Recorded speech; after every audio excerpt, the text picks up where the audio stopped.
माझा कोणाला अंदाजच येत नाही याची पवार साहेबांना मजा वाटते आणि ती मजा ते कायम घेत आलेली आहे. म्हणजे ते जे म्हणतील ते नक्कीच करत नाहीत. कारण अजित पवार हे शरद पवारच्या खूप जवळ होते. त्यामुळे त्यांनी जे वर्णन केलंय की काका कायम सोयीचं राजकारण करतात हे जास्ती खरं आहे. महिलांना 50% आरक्षण मिळालं देशभरात आणि जागा वाढल्या तर त्याचं श्रेय उद्या मोदी आणि भाजप घेतील तेव्हा शरद पवारांना घ्यायला मिळेल. कारण महाराष्ट्रातल्या महिला आरक्षणाची त्यांनी घेतलं ते श्रेय. पण त्यांचं राजकारण संदिग्धतेचं आहे आणि आज त्यांनी जी भेट पंतप्रधानांची त्यांच्या खासदारांनी घेतली आहे त्याच्या मागे फक्त त्यांनी यापूर्वी जे जाहीर केलं आहे की इश्यू बेस्ड सपोर्ट म्हणून शरद पवारांकडे काँग्रेसचे नेते संशयाने बघतात. कारण काँग्रेसच्या नेत्यांचे जे शत्रू असतात किंवा राजकीय विरोधक असतात ते पवारांचे मित्र असतात. मोदींचाही राजकीय फायदा आहे की शरद पवार हे जर भाजपची जवळीक असलेले नेते असं एस्टॅब्लिश झालं तर काँग्रेसला कायम थोडंसं टाचेत ठेवता येतं. केवळ केंद्रात पाठिंबा दिला शरद पवारांच्या पक्षाने म्हणून राज्यातल्या महायुतीला फार काही फरक पडेल असं मला वाटत नाही. ज्या क्षणी त्यांना स्वतःच्या ताकदीवर युवाशी विश्वास निर्माण होईल त्या क्षणी ते अजित पवारांचा पक्षच काय एकनाथ शिंदेला लांब ढकलायला कमी करणार नाही. पवारांचं राजकारण संशयाच्या धुक्यात राहील ही काळजी मोदी आणि भाजपने पण घेतलेली आहे वेळोवेळी. अशा प्रकारे त्यांचं सोयीचं राजकारण चालतं. शरद पवारांच्या बाबतीत माजी राष्ट्रपती प्रणव मुखर्जी यांचं एक वक्तव्य खूप प्रसिद्ध आहे. Sharad Pawar always give mixed signals असं एका मुलाखतीमध्ये 2009 साली प्रणव मुखर्जी हे म्हणाले होते शरद पवारांच्या बाबतीत. असंच काहीसं चित्र आज देखील आहे. म्हणजे कित्येक वर्ष गेली आहेत, सरकारं बदलली आहेत, पण शरद पवारांच्या बाबतीतलं जे नरेटिव्ह असतं ते मात्र या एका वाक्यामध्ये अजूनही समावलेलं आहे. आज शरद पवार यांनी त्यांच्या लोकसभेतील 8 खासदारांसह पंतप्रधान मोदींची भेट घेतली आहे. गेल्या महिनाभरात ही त्यांची पंतप्रधानांसोबत असलेली दुसरी भेट आहे. या सगळ्या कारणामुळं म्हणजे या भेटींमुळं चर्चांना वेग आलेला आहे की शरद पवारांचा पक्ष एनडीए जॉईन करणार का? किंवा शरद पवारांचा पक्ष काही मुद्द्यांवर एनडीएला किंवा भाजपला समर्थन देणार का? आणि याच सगळ्या मुद्द्यांबद्दल आज आपल्याला बोलायचं आहे आणि त्यासाठी माझ्यासोबत आहेत ज्येष्ठ पत्रकार, राजकीय विश्लेषक शैलेंद्र परांजपे सर. सर, आपलं स्वागत आहे थिंक टीव्हीवरती. धन्यवाद. तर जसं मी म्हणालो की शरद पवारांचं राजकारण हे नेहमी मिक्स सिग्नल देणारं राजकारण राहिलेलं आहे आणि त्याच दृष्टीने आपल्याला आज बोलायचं आहे. तर शरद पवार आणि पंतप्रधान मोदींच्या हा जो राजकीय संवाद असतो त्यांच्यामधला किंवा ह्या ज्या भेटीगाठी होत राहतात नेहमीच, तो महाराष्ट्राच्या राजकारणात नेहमीच चर्चेचा विषय राहिलेला आहे. आजच्या या भेटीकडे तुम्ही कसं पाहता? नाही, प्रणव मुखर्जी यांनी मिक्स सिग्नल म्हटलं आणि प्रणव मुखर्जींचं म्हणजे ते माजी राष्ट्रपती आहेत आपले आणि त्याआधी केंद्रामध्ये संरक्षण मंत्री होते, पूर्वी कॉमर्स मिनिस्टर होते. पण एक गोष्ट म्हणजे जसं पब्लिक मेमरी शॉर्ट असते किंवा पब्लिक मेमरी शॉर्ट असं म्हटलं जातं, लोकांना जुन्या गोष्टी पटकन आठवत नाहीत. म्हणून तुम्ही नाव घेतलं प्रणव मुखर्जींचं म्हणून मी पटकन एक उजळणी करून सांगतो की प्रणव मुखर्जी हे राष्ट्रीय राजकारणात होते अनेक वर्ष, परंतु ते 4 टर्म सलग राज्यसभेवर होते. म्हणजे 1980 ते 2004 अशी साईचोक 24 वर्ष ते हे राज्यसभा एमपी होते. आणि मग 2004ला जे मनमोहन सिंगांचं सरकार आलं सत्तेवर त्यावेळेला ते लोकसभेला पहिल्यांदा निवडून आले आणि तेही म्हणजे लागोपाठ निवडून आले, मग राष्ट्रपती झाले, केंद्रीय मंत्री झाले. पण मनमोहन सिंग यांना प्राईम मिनिस्टर करायचा निर्णय घेतला सोनिया गांधींनी.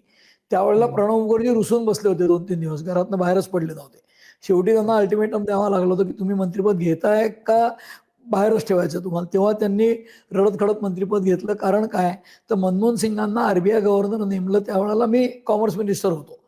म्हणजे हे बाबू होते मनमोहन सिंग, तर मी कसं त्यांच्या हाताखाली काम करू अशी प्रणव मुखर्जींची धारणा होती. म्हणून प्रणव मुखर्जींनी शरद पवारांच्या राजकारणाबद्दल जे वक्तव्य केलं की ही ऑलवेज गिव्हज मिक्स सिग्नल्स, तर प्रणव मुखर्जी राष्ट्रपती झाले पण राजकारणाच्या पातळीवर ते बंगालमध्ये असताना त्यांच्या अख्ख्या करिअरमध्ये डाव्यांची सत्ता होती. आणि शरद पवारांच्या राजकारणावर त्यांनी कॉमेंट केली. प्रणव मुखर्जी मोठेच नेते आहेत, परंतु शरद पवार त्यांच्यापेक्षाही मोठे नेते असूनही प्रणव मुखर्जी आधी राष्ट्रपती झाले आणि त्याचं कारणच हे मिक्स सिग्नल आहे. पण प्रणव मुखर्जींनी मिक्स सिग्नल जरी म्हटलं पवारांच्या राजकारणाला तरी आम्ही म्हणजे मी साधारणपणे 88 सालापासून पुण्यामध्ये काम केलं आणि शरद पवारांचं राजकारण गेली 37 वर्ष आम्ही बघतोय, पत्रकार म्हणून ऑब्झर्व करतोय. तर त्यांचं राजकारण हे मिक्स सिग्नल असं न म्हणता संदिग्धता ठेवण्याचं राजकारण आहे. आणि संदिग्धता ठेवायची म्हणजे काय तर माझा कोणाला अंदाजच येत नाही असं, माझा कोणाला अंदाज येत नाही याची पवार साहेबांना मजा वाटते आणि ती मजा ते कायम घेत आलेली आहेत.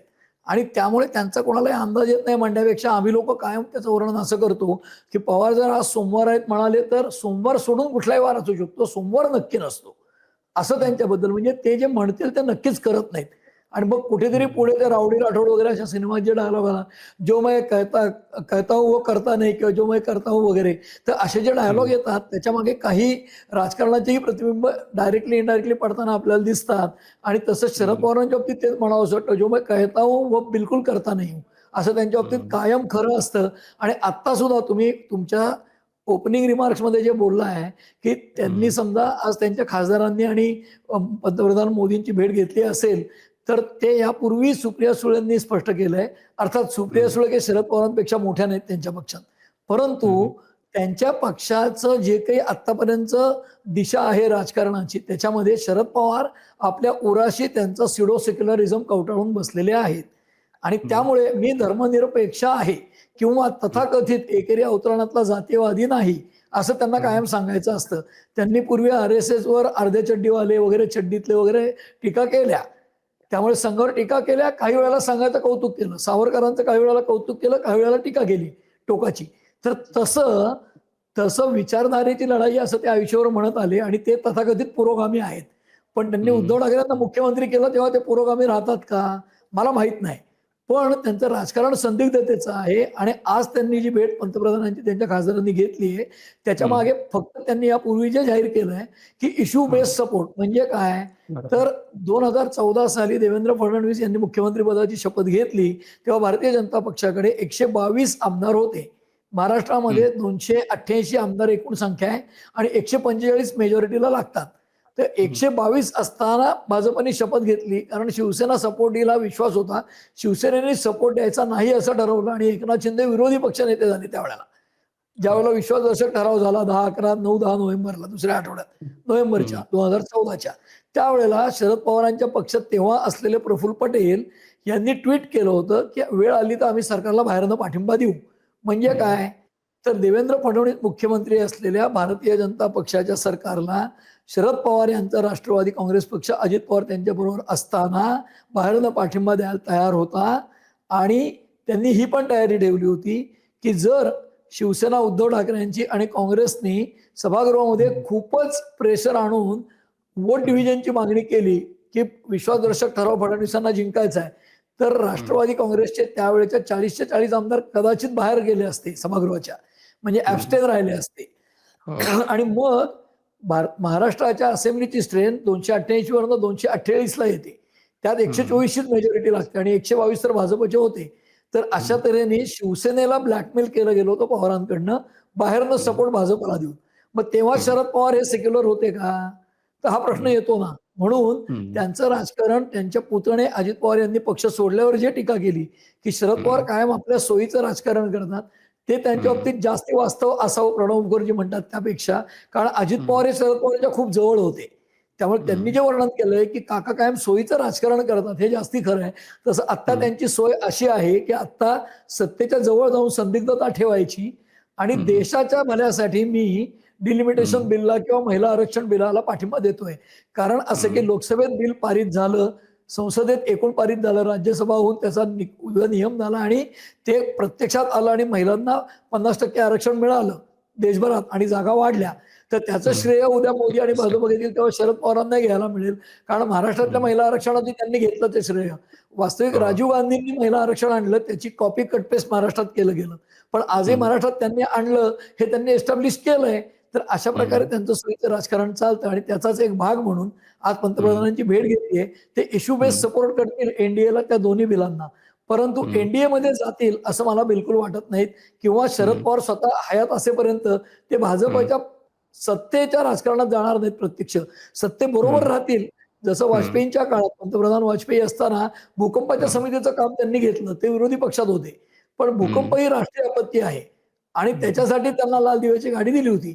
तेव्हाही ती संदिग्धता होती, आजही संदिग्धता. आणि तेव्हा पवारांना पत्रकार प्रश्न विचारायचे, तुम्ही आता एनडीएत जाणार का? ते चिडायचे पत्रकारांवर, मी कसं एनडीएत जाईन? तेच आज त्यांच्या भोवतीचं धुक्याचं किंवा संशयाचं वलय आजही कायम आहे. जे वाजपेयीच्या वेळी होतं, जे 78 साली होतं, जे 98 साली होतं, म्हणजे त्यांनी एनसीपी काढला तेव्हा सोनिया गांधींनी त्यांना पक्षातनं हकालपट्टी केली, कारण त्यांनी राष्ट्रीयत्वाचा मुद्दा काढला सोनिया गांधींच्या. त्यामुळे ते कायम त्यांच्या शीर्षस्थ नेतृत्वाच्या दृष्टीने संशयाचे. सगळ्या हं, ऑब्झर्वर्सच्या दृष्टीने संशयाच्या धुक्यात राहिलेले आहेत आणि तो हं, संशय इतरांच्या मध्ये ठेवण्यात त्यांना मजा येते. पण त्यातनं हं, त्यांचं राजकीय नुकसान असं होतं, की ते हं, ट्रस्टवर्दी नेते नाहीत, असं हं. त्यांच्याविषयीची प्रतिमा दिल्लीत ठाम झालेली आहे.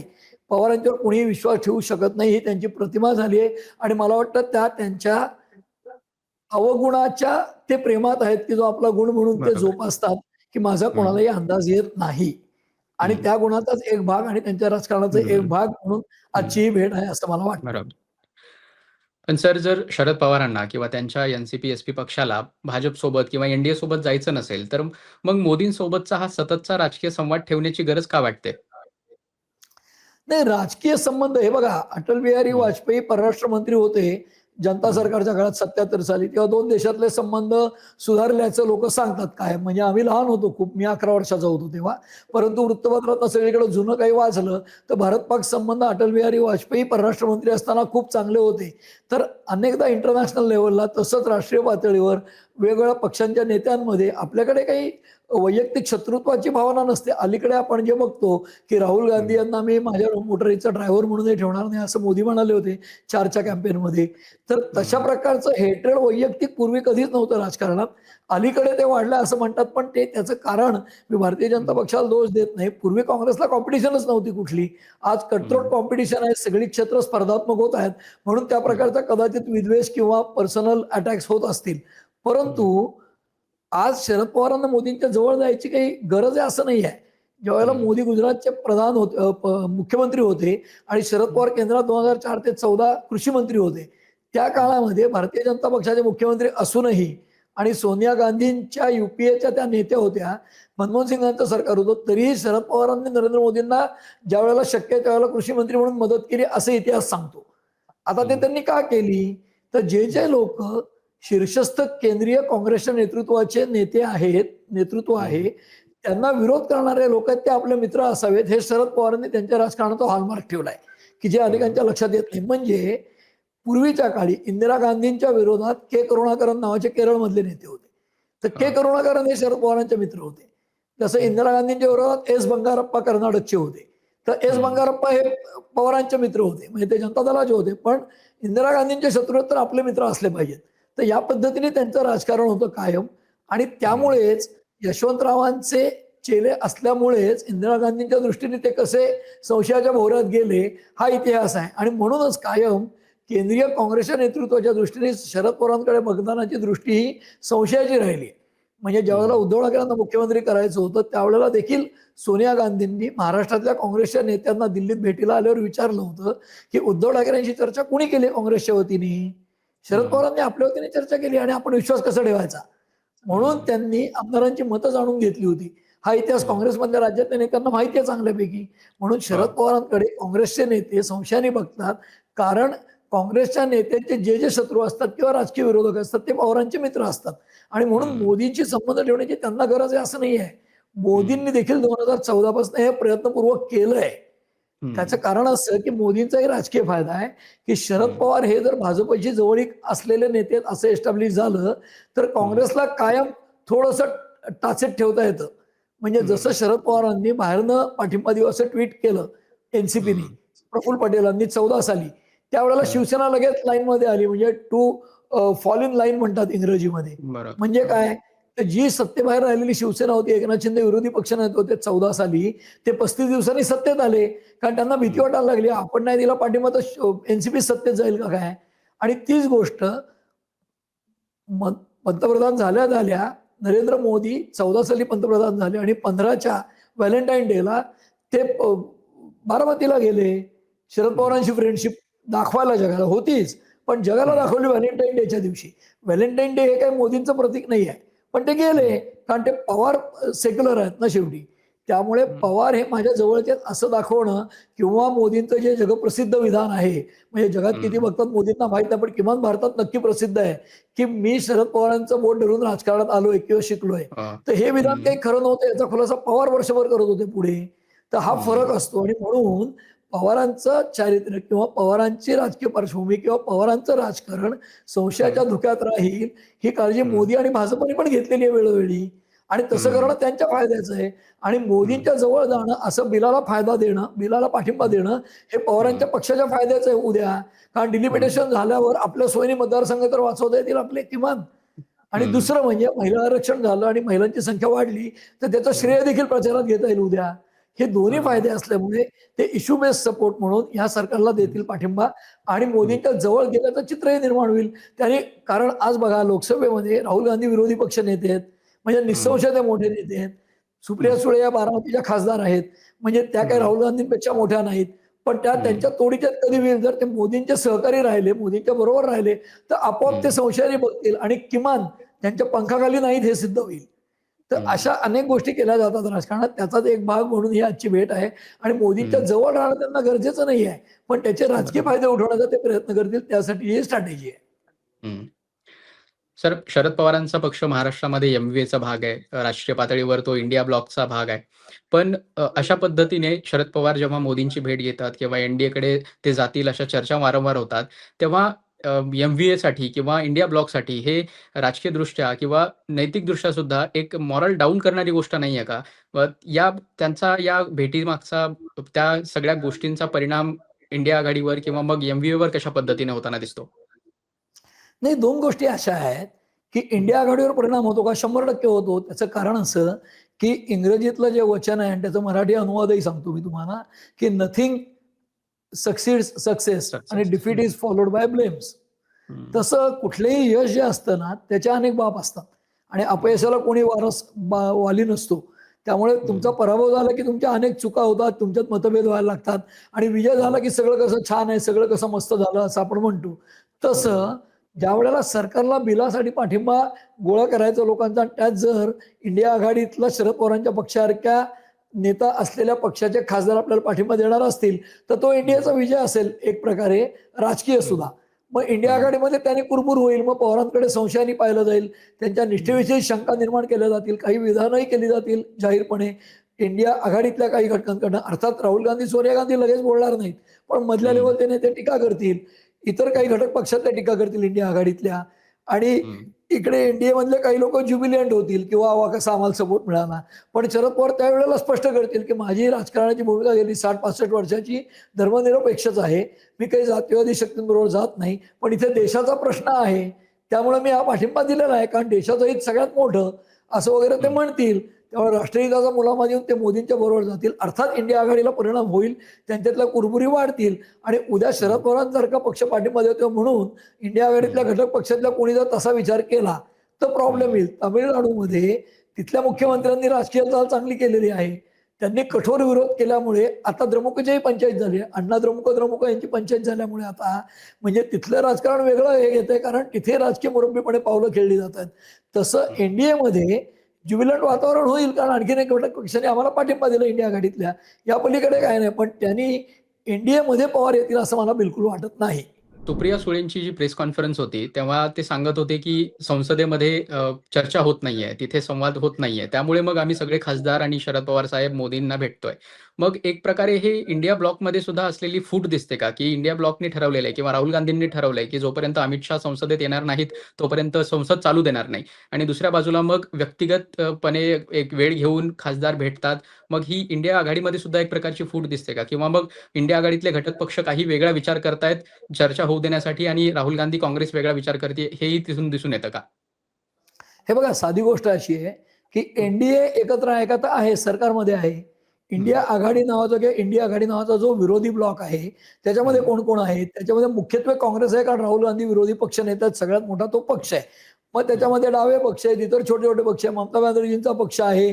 मग त्याच्यानंतर उद्धव ठाकरेंची शिवसेनेचे खासदार आहेत. त्याच्यानंतर शरद पवारांचा पक्ष आहे. आता या सगळ्या मोठ्या नेत्यांमधनं शरद पवारांचा पक्ष त्यांच्या खासदारांसह जर पंतप्रधानांना भेटत असेल आणि त्याचं कारण सुप्रिया सुळे असं सांगत असतील, तुम्ही म्हणताय त्याप्रमाणे, की संसदेत संवादच होत नाहीये म्हणून आम्ही भेटलो. मग तो संवाद होण्यासाठी त्यांना मीडिएशन करायला राहुल गांधींनी सांगितलंय का? हा प्रश्न त्यांना तिथे दिल्लीत असलेल्या पत्रकारांनी विचारायला हवा. किंवा राहुल गांधींच्या नेतृत्वावर तुमचा विश्वास नाहीये का? तुम्ही का परस्पर मोदींना जाऊन भेटताय? कारण जर ते विरोधी पक्षनेते आहेत लोकसभेतले, तर तुम्हाला सगळ्या विरोधी पक्षांनी एकत्र मिळून डेप्यूट केलंय का पंतप्रधानांशी संवाद साधायला? हे विचारायला हवं. किंवा हं, तुम्ही परस्पर स्वतःहून इनिशिएटिव्ह घेताय का एक पक्ष म्हणून, हे हं, विचारायला हवं. पक्ष म्हणून हं, घेत असतील तर त्याला इथे पुन्हा तात्विक पुरावा लोकशाहीचा देतील, की संसद हं, चालणं कसं आवश्यक आहे. पण इंडिया हं, आघाडी एकजूट नाही हे चित्र निर्माण होतच ना. कारण इंडिया हं, आघाडी एकजूट आहे असं दिसलं हं, असतं तर शरद पवारांचा पक्ष वेगळा जाऊन पंतप्रधानांना भेटला नसता ना. आणि म्हणूनच हं, पुन्हा ते संशयाचं धुकं निर्माण होतं आणि त्यांनी हं. कितीही कारणं सांगितली तरी इंडिया आघाडीमध्ये आम्हाला राहुल गांधींचं नेतृत्व मान्य नाही हे त्यांचं म्हणणं आहे. फक्त ते त्यांना तसं मांडता येत नाही. ते एक प्रकारे असं मांडलंय, असा त्याचा अर्थ काढावा लागेल. हं. पण आपण बराच वेळ झालं जे बोलतोय, की शरद पवारांचं राजकारण हे नेहमी संदिग्ध राहिलेलं आहे किंवा संशयाच्या भोवऱ्यात राहिलेलं आहे. पण इश्यू बेस्ड पॉलिटिक्स याला संशयाच्या रूपात बघायचं का एक स्मार्ट खेळी म्हणून, राजकीय खेळी म्हणून बघायचं? ग्लास अर्धा भरलाय का अर्धा रिकामा आहे? हं, तुम्हाला जसं बघाल तसं दिसेल. मी हं, संशयाच्या धोक्याचं त्यांचं राजकारण आहे. तर हं, त्याच्याकडे इश्यू बेस्ड राजकारण म्हणून त्यांनी देशाच्या भल्यासाठी पाठिंबा देत आहेत. असं खरं-खरं वाटण्यासारखी परिस्थिती आहे का? हं, तर तसं वाटत नाही. जसं 122 आमदार असताना राज्याला निवडणुका पुन्हा परवडणार नाहीत. म्हणून मी भाजपला हं, पाठिंबा देतो, असं ते म्हणाले. आणि 2 वर्षानंतर जेव्हा परत परिस्थिती बिघडायला लागली, शिवसेना आणि भाजपमध्ये रोज संजय राऊत टीका करायचे फडणवीसांवर. तेव्हा हं, पवारांनी 2 वर्ष सांगितलं, "आता आमचा पाठिंबा गृहीत धरू नका. म्हणजे आता सरकार पडलं तरी चालेल." म्हणजे ज्या हं, निवडणुका 14 साली परवडणार नव्हत्या, त्या 16 साली परवडणार होत्या का? म्हणजे 2 वर्षात हं, राज्याची आर्थिक स्थिती अशी काय सुधारली होती तेव्हा? त्यामुळे हं, त्यांच्या इश्यू बेस्ड सपोर्टचं राजकारण हेल्दीली किंवा पॉझिटिव्हली बघण्याला एक तर्काचा आधार मिळत नाही. कारण त्याचं हं, राजकारण त्या तर्कावर टिकत नाही. कारण ते हं, सोयीचं राजकारण करतात. इश्यू हं, बेस्ड करतात असं नाही.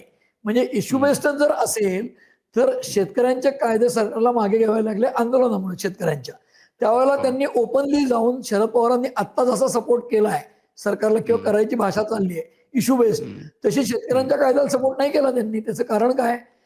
हं, पवारांनी कृषी मंत्री असताना मांडलेलेच कायद्याचा तो बिल आहे, विधेयक आहे असं शरद पवारांनीच हो, काही संपादकांना खासगीत सांगितलंय पुण्यातल्या.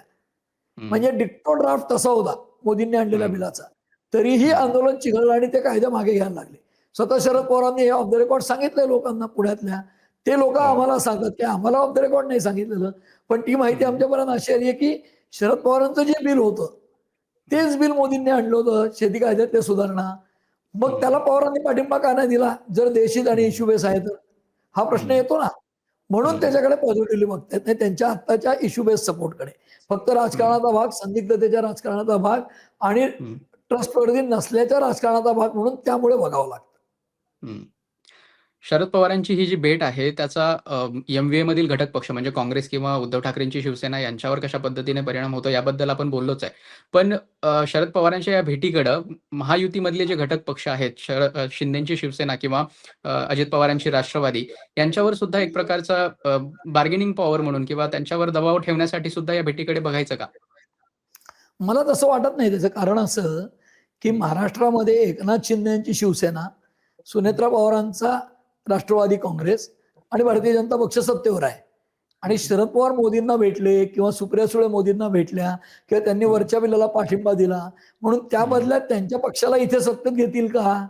मग हं, शरद पवारांना भारतीय जनता पक्षाबरोबर जायचं काय ठरवावं लागेल ना. त्यामुळे हं, ते भाजपबरोबर जात नाहीयेत. मुख्य त्यांची जी तथाकथित पुरोगामी प्रतिमा आहे किंवा हं, तथाकथित धर्मनिरपेक्षवादाची किंवा बेगडी धर्मनिरपेक्षतेची जी प्रतिमा आहे, ती ते हं, सोडणार आहेत का? किंवा त्या हं, प्रतिमेचं भंजन ते स्वतः करणार आहेत का? हा मूळ कळीचा मुद्दा आहे. दुसरी गोष्ट, हं, 2 राष्ट्रवादी हं, का एकत्र येत नाहीत किंवा येऊ शकत नाहीत? तर सुनेत्रा हं, पवारांचं नेतृत्व सुप्रिया सुळे बांधणार का सुप्रिया सुळेंचं सुनेत्रा पवार बांधणार? हा कळीचा हं, मुद्दा आहे ना. रोहित पवार आणि हं, पार्थ पवार यांच्यात कोण कोणाला नेता बांधणार? हा काही प्रश्न इतका सोपा आहे का? नाहीये ना. हं, आणि शरद पवारांच्या नेतृत्वाखाली सुनेत्रा पवारांचा पक्ष यायला आजही तयार नाहीये. म्हणून तर शरद हं, पवार म्हणतात ना, की 2 राष्ट्रवादींच्या एकत्रीकरणाच्या विषयावर पडदा पडलाय. मग हं, मोदींना भेटल्यामुळे किंवा केंद्रात पाठिंबा दिल्यामुळे राज्यात सुनेत्रा पवार हे डिस्टर्ब व्हायची शक्यता नाही. एकनाथ शिंदे तर बिलकुल होणार नाहीत. त्याचं कारण असं, की पवारांना मानणारा जिल्हा हा सातारा आहे. हं, आणि अजित पवारांच्या निधनानंतर राष्ट्रवादी काँग्रेसकडे दुसरा चेहरा नाहीये. मोठा मराठा हं, नेता, की जो शरद पवारांची जागा घेऊन सातारा जिल्हा त्याच्या मागे येईल. आज हं, एकनाथ शिंदे हे साताऱ्यातले ते आपल्याला विसरता कामा नये. तेही मराठा हो. नेता आहेत आणि त्यांची हं, प्रतिमा लाडकी बहीणमुळे खूप मोठी झालेली आहे राज्यात. त्यांनी हं, मुख्यमंत्री म्हणून काय खूप वाईट कारभार केलाय अशातलाही भाग नाहीये. त्यांच्या हं, नेतृत्वाखालीच इलेक्शनला सामोरे जाऊन महायुतीने निवडणुका जिंकल्या आहेत. असं बरोबर. सगळं असताना केवळ हं, केंद्रात पाठिंबा दिला शरद पवारांच्या हं, पक्षाने म्हणून हं, राज्यातल्या महायुतीला फार काही फरक पडेल असं मला वाटत नाही. कारण हं, सुनेत्रा पवारांच्याकडे कुठलीही असुरक्षिततेची भावना निर्माण होत नाही. दुसरी हं, गोष्ट एकनाथ शिंदेना तर बिलकुल असुरक्षित वाटत नाही. कारण अजित पवारांच्या निधनानंतर एक हं. स्ट्रॉंग मराठा बरोबर, बरोबर. लीडरशिपची जी पोकळी आहे, ती हं, भरण्याची खूप मोठी स्पेस एकनाथ शिंदेंना त्यांच्या जन्मजात मराठा असल्यामुळे अवेलेबल झाली आहे. आणि हं, शरद पवारांची प्रकृती लक्षात घेता सुप्रिया हं, सुळे ह्या सुळे आहेत हं, लग्नानंतर. त्या हं, मराठा स्ट्रॉंगमॅन शरद पवारांची मुलगी असली तरी मराठा नेता ही जागा नाही घेऊ शकत. त्याचं कारण हं, जातीचं राजकारण आपल्याकडचं इतक्या टोकाचं आहे, एस्पेशली हं, पश्चिम महाराष्ट्रात, की तिथे हं, सुळे ही मराठा नेता नाही आपण सांगू शकत. आणि एकनाथ हं, शिंदे हे दर्याचे साताऱ्यातले आहेत, ही वस्तुस्थिती आहे. किंवा बरोबर. फडणवीस जरी हं, मराठा नेत्यांना जवळचे वाटोत न वाटोत, मराठा समाजाला वाटोत न वाटोत, महाराष्ट्राचे हं, मुख्यमंत्री आहेत. पण हं, मराठ्यांचे नेते नाही होऊ शकत ते. मराठा बरोबर. समाजासाठी त्यांनी सारथी करो, कल्याणकारी योजना करोत, आरक्षण हं, देवोत. पण मराठा समाज त्यांना आपला नेता मानतो का मनापासनं? तर हं, शिंदेंना नक्की मानतो. ती पोकळी हं, शिंदे भरून काढण्याचा प्रयत्न करतात म्हणून तर त्यांचं राजकीय वजन वाढतंय. हं, त्यामुळे केंद्रात पाठिंबा दिला 2 बिलांना हं. म्हणून महाराष्ट्रातल्या महायुतीतल्या घटक पक्षांवर काही विपरीत प्रचंड परिणाम होईल, असं मला बिलकुल शक्यता वाटत नाही. शरद पवारांची ही भेट आत्तापर्यंत आपण जी चर्चा केली ती वेगवेगळ्या अंगांनी केली. पण डिलिमिटेशनबद्दल स्पेसिफिकली बोलायचं राहिलं. मतदारसंघांची पुनर्रचना आणि त्यामध्ये जे काही मतदारसंघांची पुनर्रचना होईल ती आपल्या खासदारांना, आमदारांना कशा पद्धतीनं अनुकूल राहील आणि त्यामध्ये आपला काहीतरी वाटा असावा, से असावा यासाठी सुद्धा महत्त्वाची मानली जाते आणि ते बिल आलं तर त्याच्यामध्ये आपला काहीतरी हस्तक्षेप असेल यासाठी ही भेट सुद्धा महत्त्वाची मानली जाते. तर ह्या भेटीकडं एकतर डिलिमिटेशनच्या अँगलने आणि दुसरं म्हणजे राज्यामध्ये होणाऱ्या एकंदरीतच राजकीय पुनर्रचनेच्या अँगलने, या दोन्ही अँगलने आपण कसं बघता? ते 2 गोष्टी अशा आहेत, की राजकीय पुनर्रचना फार मोठी होईल असं मला वाटत नाही आत्ता. त्याचं हं, कारण असं, की "महापुरे झाडे जाती, तेथे लवाळे वाचती." असं जे हं, वचन आहे, हं, तसं महायुतीची सरकार आहे आत्ता इथे सत्तेत. हं, केंद्रामध्ये मोदी सरकारचं आता थोडं डिबॅकल झालंय जेन-झीच्या हं, आंदोलनामुळे. हं, त्यामुळे जे 240 वर आले तिथे परत पुढच्या वेळी काय होतं 2029 ची निवडणूक हं, टेक्निकली म्हटलं तर 2-2.5 वर्षावर जरी असली, तरी हां, राजकारणात 30-40 30-35 महिने हे काही फार छोटा काळ नसतो. मध्ये अनेक हं, घटना घडतात. जेन-झीचं आंदोलन मागच्या महिन्यातलं आत्ता, त्याचा हं, परिणाम किती टिकतो? तर हे लोकं आज कॉम्प्युटर सिम्युलेशन करतात इश्यूजचं. त्या हं, पातळीवर राज्यात राजकीय फेररचना लगेच होईल असं मला वाटत नाही. म्हणजे जे हं, अजित पवार, शरद पवार एकत्र येण्याची चर्चा होती, जी काही हं, तथाकथित चर्चा होती, त्यामध्ये शरद पवारांना बाजूला व्हावं लागलं असतं सत्तेत जायचं असेल तर राजकारणातनं. तसं ते हं, उचलतात का पाऊल? तसं काही अजून शक्यता दिसत नाही मला. आणि दुसरं बरोबर. असं, की हं, डिलिमिटेशनच्या बिलाच्या संदर्भात हस्तक्षेप शब्द तुम्ही वापरलात. तर शरद हं, पवारांना हस्तक्षेप करण्याएवढा अधिकार आहे असं मला वाटत नाही आत्ता. कारण ते हं, विरोधी पक्षात आहेत. आणि हो, केंद्रात सरकार मोदी आणि शहांचं आहे. तेव्हा ते कोणाला हं, असा हस्तक्षेप करू देतील आपल्या अधिकारात अशी शक्यता सुतराम नाही. पण हं, त्यांनी हं, बिलाला पाठिंबा दिलाय आणि हं, कायमच संदिग्धतेच्या राजकारणाचा आपल्याला फायदा झालाय पवारांना संदिग्ध ठेवल्यामुळे याची हं, जाण ठेवून पवारांच्या एन-सी-पीला डिलिमिटेशनमधनं काही फार नुकसान होईल असं हं, करता कामा नये. हं, याच्याकडे कटाक्ष ठेवतील मोदी शहा. त्या हं, दृष्टीने त्यांना फायदा होईल. म्हणजे डिलिमिटेशन हं, होताना प्रचंड हं, नुकसान होऊ नये आपलं, याची काळजी हं, पवार आत्ता घेत आहेत. कारण हं, महिलांची संख्या वाढणार आहे हे काय सगळ्यांनाच फायदा होणार आहे तो. परंतु हं, महिला उमेदवार आहेत का लोकांकडे? मग तसे आपले हं, मतदारसंघ होतील का? ती पुनर्रचना कशी होईल? मग त्याच्यात हं, काही आपल्याला हाती लागलं तर बरं, एवढंच त्यांचा आत्ता हं, प्रयत्न आहे. तेव्हा त्यांना हं, हस्तक्षेप करण्याएवढी त्यांची ताकद निश्चित नाही आहे पवारांची आत्ता. पण हं, मोदींच्या बरोबर गेल्याने फायदा होईल आणि राज्यात हं. पुनर्रचना सगळी होणं हे आता इमिजिएट नाही होणार असं माझं मत आहे स्पष्टपणे. शरद पवारांबद्दल बोलताना जे मिक्स सिग्नलवालं स्टेटमेंट आपण सातत्यानं बोलतो. तसंच मोदी किंवा भाजपचं सुद्धा एन-सी-पीला धरून म्हणजे राष्ट्रवादी पक्षाला धरून, मग त्यामध्ये शरद पवार सुद्धा आणि एन-सी-पी अजित पवार यांचा पक्ष सुद्धा, या दोघांच्या संदर्भात सुद्धा खूप मिक्स सिग्नल्स असतात. म्हणजे सुरुवातीला त्यांच्यावर बरीच टीका आत्तापर्यंत या भाजप पक्षाने केलेली आहे. पण आता पुढे जाताना अशा पद्धतीची टीका होत असताना सुद्धा मग स्वतःच्या केडरला कशा पद्धतीने समजावून सांगायचं, की भाजपसोबत म्हणजे अजितदादांसोबत जाणं महत्त्वाचं आहे किंवा शरद पवारांना घेणं महत्त्वाचं आहे. हे मिक्स सिग्नल्स भाजपतर्फे सुद्धा दिले जात नाहीयेत का? आणि मग अशा पद्धतीने स्वतःचं केडर कशा पद्धतीने या गोष्टींना सांभाळणार आहे, हँडल करू शकणार आहे, जर महाराष्ट्राच्या स्पेसिफिक बोलायचं झालं तर? हे बघा आपल्याकडे ग्रामीण भागात म्हण आहे. सुक्याबरोबर वल्लभी जळतं म्हणून. म्हणजे काय? तर शेकोटी केली आपण कोरड्या पानांची, हं, म्हणजे हं, सुकलेल्या पानांची. तर त्याच्यामध्ये ओली पानं असतात ना थोडीशी, त्यांनी शेकोटी बंद होत नाही. थोडासा धूर हं, तयार होतो. हं, तसं ती सुकी पानं 80-90% आणि ओली पानं 10% असेल तर शेकोटी चालू राहते. पण ते हं, ओल्या पानांचं प्रमाण वाढलं तर शेकोटीच विजायची भीती असते. तसं हं, इम्प्युरिटी किती ॲड करणार? राष्ट्रवादी ही हं, इम्प्युरिटी असं नाही म्हणत मी. पण हं, जे शुचितेचं राजकारण भाजप सांगायची, ती भाजप हं, सत्तेत आल्यावर तेवढी साधन शुचितावाली राहिली आहे का? हं, आर-एस-एस तरी तसा साधन शुचितेचा राहिला आहे का? हा हं, आत्मपरीक्षणाचा प्रश्न आहे. त्यांनी ते करायला हवं. मला वाटत हं. नाही ते पॉवर करप्ट्स आणि absolute power corrupts absolutely. Absolutely. तो हं, परिणाम झालेलाच आहे. संघावरही झालाय, भाजपवर हं, झालाय, सरकारवरही हं, झालाय. ज्यांना अशी हं, 5वी ताकद मिळते ते स्वैराचारी होतात. हा इतिहास आहे हं, जगाचा. आणि तसं हं, आत्ता तुम्ही म्हणालात, हं, तसं शरद पवारांना पक्षात घेतल्याचा काय परिणाम होईल? त्याच्या पलीकडे जाऊन हं, मोदींनी ज्या अजित पवारांवर टीका केली, की ते भ्रष्टाचारी असल्याची सिंचन घोटाळ्याची, त्यांना हं, जेव्हा घेतलं, तेव्हा हं, लोकसभेला जो पराभव झाला त्यानंतर अनेकांनी नाकं मुरडलीच होती ना अजित पवारांना घेतलं म्हणून. म्हणजे हं, 7 पिढ्या म्हणजे 7 पिढ्या होत नाहीत. 1925 ला संघ स्थापन झाला त्याला.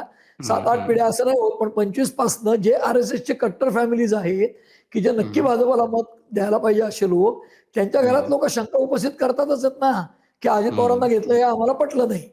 जसं हं, पूर्वी हं, काँग्रेसला प्रबळ प्रतिस्पर्धी नव्हता देशात, तेव्हा हं, काँग्रेसचा पराभव करायची किंवा हं, काँग्रेसचा पराभव करू शकते असं म्हटलं जायचं. तेच आत्ता हं, भाजपच्या बाबतीत घडतंय कारण देशव्यापी पक्ष भाजप झालाय. हं, म्हणून भाजपच्या केडरमधले लोकं निर्मला हं, सीतारामनला काय अर्थशास्त्र कळतंय? त्याच्यानंतर जयशंकर हे ब्युरोक्रॅट आहेत. त्यांना काय परराष्ट्र धोरण कळतंय? ते काय वाजपेयींसारखे मुत्सद्दी नेते आहेत का? किंवा हं, मोदी हे काय अ, देशाचे प्रमुख होण्यासारखा राष्ट्राचा नेता आहे का? असं सुरुवातीला म्हणत होते ना काही लोक. तेच लोकं हं, अजित पवारांना पक्षात घेतल्यावर हे काय आम्हाला पटलं नाही. असं म्हणून हं, त्यांनी पुण्यात मी बसलोय तुमचा इंटरव्ह्यू द्यायला, तर पुण्याच्या कसब्याच्या बाय इलेक्शनमध्ये मुक्ता टिळक यांचं निधन झाल्यावर हेमंत रासने यांना पराभूत केलं आणि तिथे हं, काँग्रेसचा माणूस निवडून आणला. आणि हं, ते कसब्याचं जे स्ट्रक्चर आहे त्याच्यात जिथे सदाशिव हं, पेठेचा भाग आहे, सदाशिव पेठ पुणे 30 ही राज्यभर, हं, देशभर प्रसिद्ध आहे. कोणासाठी ती? हं, आणि तिथे सगळे आणि मुक्ता टिळक यांचा मतदारसंघ होता, गिरीश बापट यांचा मतदारसंघ होता आधी तो.